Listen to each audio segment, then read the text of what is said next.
Welcome back to NWR's Vantage Point Conference.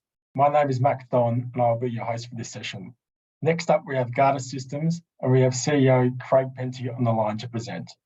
Before I hand it over to Craig, I do remind participants they can ask a question throughout the session via the Q&A function at the bottom of your screen. Craig, over to you. Thanks, Max. Thanks for the intro. My name's Craig Penty. I'm the MD of Guarda Systems. We're a Perth-based company. I'm just going to present to you today on our opportunity. So just briefly to sort of summarise at the start, we've developed over a number of years a world-first dust suppression system for masonry cutting. So it goes on to masonry saws.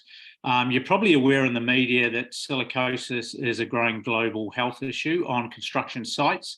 Silicosis is caused by cutting into brick, concrete, any sort of stone-based material, releases a dust, gets into the lungs and creates a crippling disease called silicosis, also lung cancer.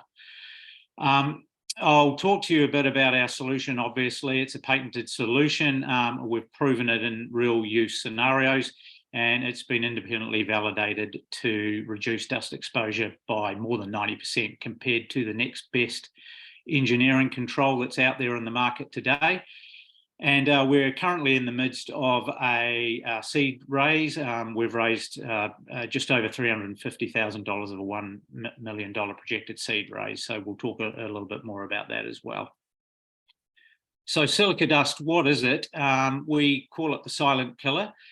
You can obviously see it, but it's the dust that you can't see that causes all the damage, the tiny respirable particles.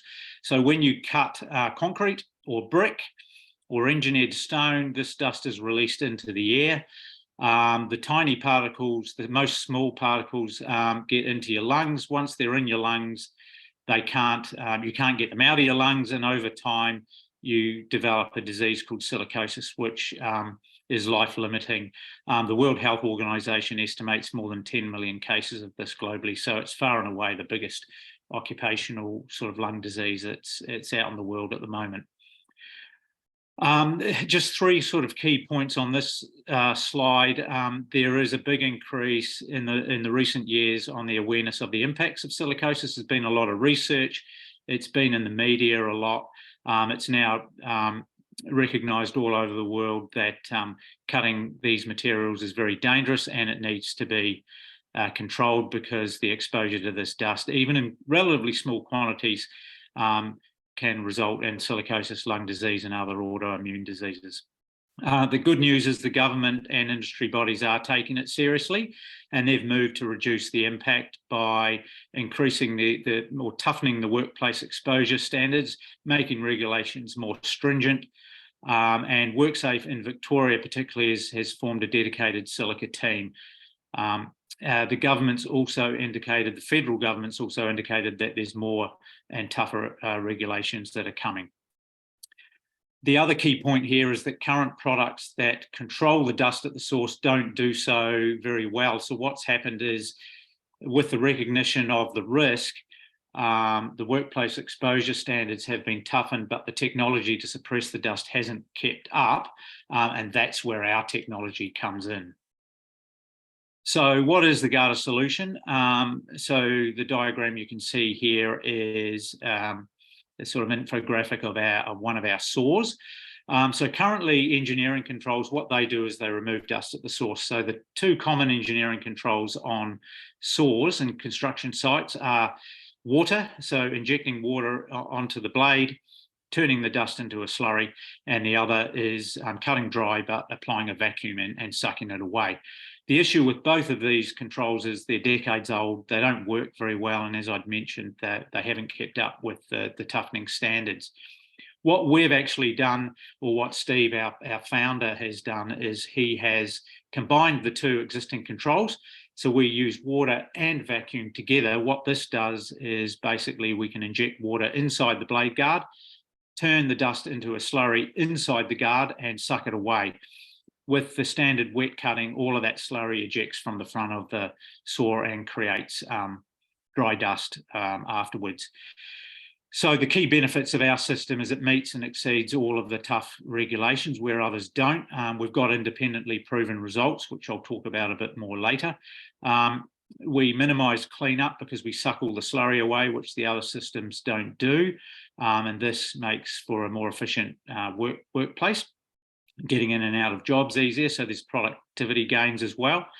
And we're an award-winning company. We took a prototype to the world's largest concrete trade show, the World of Concrete, and won most innovative product.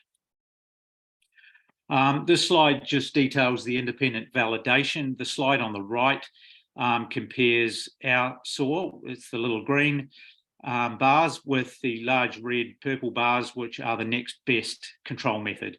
So basically the red bars are standard water control and the green bars are our system. So you can see just how much more effective it is at controlling silica dust.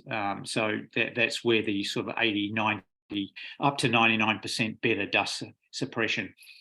This testing was done over 3 days by Amkosh, an independent industrial hygienist, and Rob's comments are there on the right. So basically what he said is these results unequivocally show that the use of the Guarda dust control technology can significantly decrease exposures to hazardous levels of toxic dusts, and hence reducing the risk of adverse effects on the lungs of those either cutting or in the area. So that's independent validation, very strong validation of the ability of our source to control dust.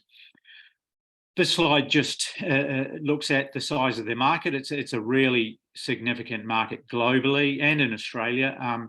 Just the immediate segment we're playing in with the handheld concrete saws projected to be worth $3 billion by 2026. If you bring in the smaller handheld power tools, like the stuff you buy at Bunnings, the dusty little grinders, etc., you're looking at a market projected to be over $7 billion by 2025. So we're talking about really significant market sizes. The good thing about our technology is we can apply it onto a whole bunch of different saw applications and even into drilling and other methods like that. So there really are huge product development as well as market development growth opportunities. In terms of the short-term commercialisation, where we've just signed a commercialisation agreement with Deakin Manufactures in Victoria, and this is aimed at basically getting our products ready for a low-level manufacture or assembly based out of Victoria. So our team and the Deakin team are busily sort of working on that milestone 1, which is sort of pulling all the products apart, designing them on CAD or mapping them out on CAD rather, developing bills of materials so that we can, and then looking at sourcing so that we can commercialise these early or mid next year. This will be followed by a whole bunch of failure testing and all sorts of other sort of costing activities, and then we'll be looking at factory layouts, flow simulations, and the like. So there's a lot of work going on with Deakin, our partners, in order to commercialise the product into next year. So what we want to get to the point is in 2024 of being able to produce relatively modest amounts of product out of a plant in Victoria. So I'm talking of sort of thousands of units rather than millions of units, with a plan to scale globally around licensing going forward. So in terms of the investment opportunity in front of us right now, we're raising $1 million. We've raised somewhere between 350 and 400,000 of that $1 million seed raise that we're targeting at the moment. This is at an anticipated 50% valuation discount to a proposed Series A, which we're building towards later in the year, and we're in the midst of working with a company called Mainsheet Capital to develop an IM to support that.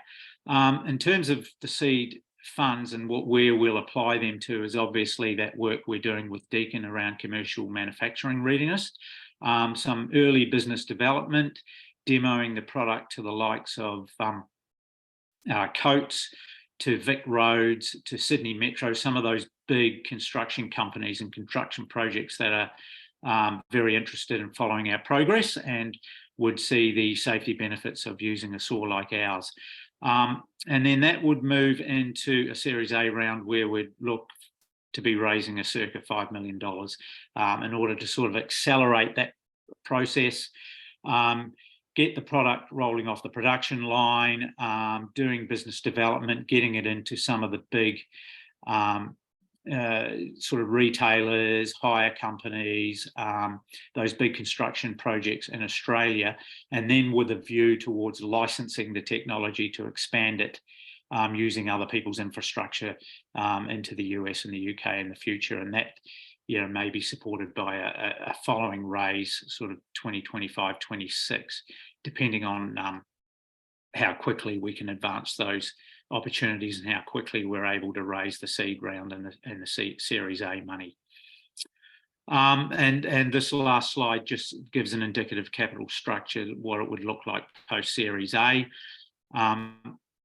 So as I mentioned, we're currently a third of the way through the seed round. And so we've raised about 350,000 of a projected $1 million.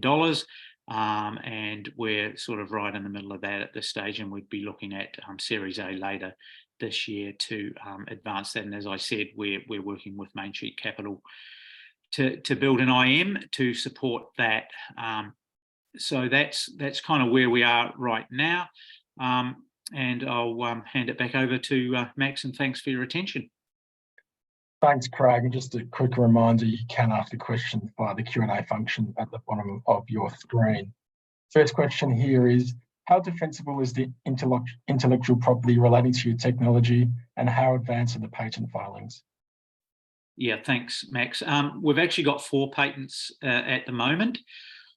They're very broad patents, and they cover a large number of geographies, and they're recent patents. So we've got on most of them, we've got between 15 and 20 years to run on them.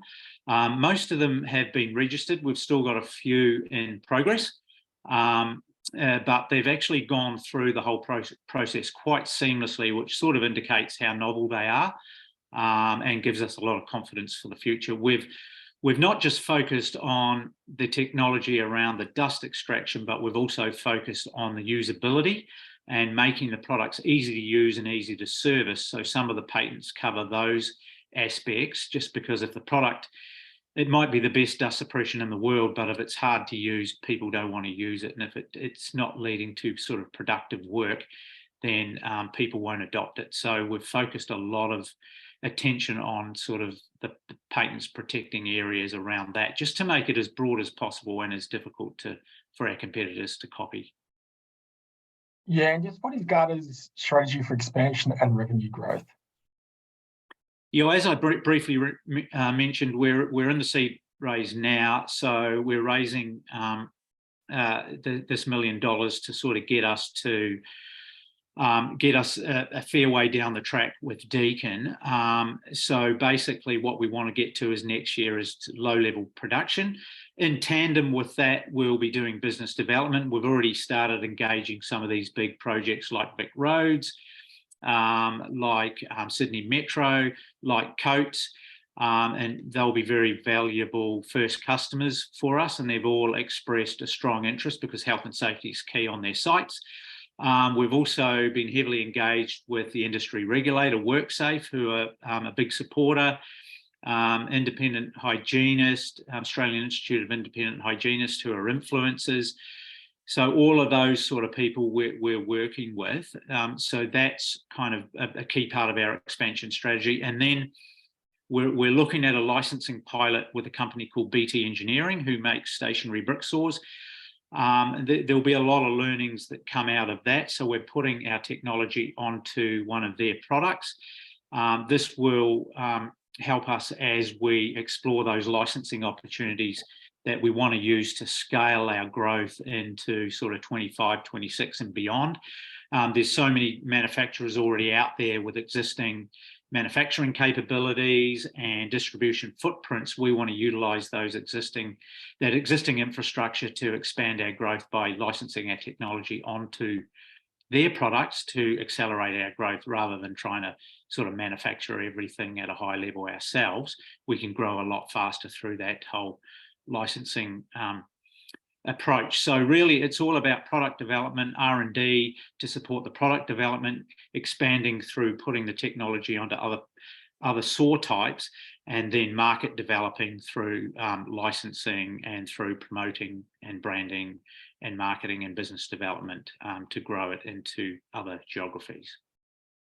Thanks, Craig. There's just a few questions in the raise, and just a reminder to anyone on the call, if you were interested, please reach out to one of us and we can connect you through to Guarda Systems. The first question is, how much capital has been invested to date?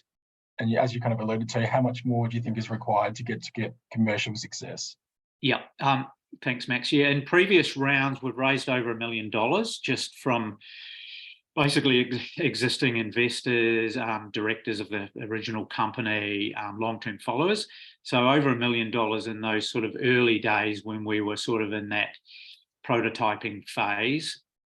And then currently we launched the seed round recently, and we've raised 350 of the projected $1 million in the current round. And that's from new investors and also some of our long-term followers. So that's tracking quite nicely. Into the future, as I mentioned, Series A would be next, and we're looking at around $5 million there to sort of keep the momentum up. And then depending on how things pan out and, how the licensing goes and how that sort of business development goes and how the uptake is in Australia, we would expect there to be sort of further raises in the future, perhaps a Series B. And then down the track, we may be looking at the likes of, there could be an IPO in the future, and that's a possibility, but it's not something that we'd want to pin a date on at this stage. Yeah, thanks, Craig. And just an extension of that is the question is, how do you view the pathway from this seed capital round to a potential exit? Is it a trade sale or IPO? Can you comment there? Or? Yeah, so no, good question. So beyond sort of the Series A and maybe a Series B, we would see a trade sale as a real opportunity. Some of the big global manufacturers, the Husqvarnas, the Hiltis, the Stihl, they've approached us at trade shows in the past, and we've had sort of reasonably high level, very early conversations with them. Now, obviously, that hasn't progressed beyond that, but the fact that they've expressed an interest and been quite enthusiastic about what we're doing says there's a logical sort of pathway into a trade sale at the future, particularly with our patents. And we know there's sort of a pattern of behaviour with some of these big companies that they do purchase in technology from the outside. So we would see that trade sale opportunity as something that's quite viable going forward. Because those companies are producing a lot of saws at scale. The silicosis issue isn't going away, and the type of dust suppression that they're using on the saws at the moment just isn't meeting the required standards. So, that for us would be something that we'd be targeting. So we're going to the World of Concrete again next January. We'll be demonstrating our products at an outdoor booth, and we'll be looking to sort of just further some of those conversations with some of those big manufacturers who will be at that show during that time. Thanks, Craig. And just lastly, a reminder, if you were interested in the current raise, please reach out to us at NWR. Craig, that concludes the session. I'll just pass it back to you for closing remarks. No, thanks, Max. And look, yeah, thanks everyone. Thanks for taking the time to listen. We're super excited about the opportunity we've got. It's been a really long road for us, but we've got some great partners around us, and the collaboration now that we have with Deakin, we're getting very, very excited about where that could lead. So look, thank you for your time and attention. My details are on the slide here, so please feel free to contact me to sort of pick up any more detailed questions you might have and further discussions. Thanks very much for your time. Thanks, Craig.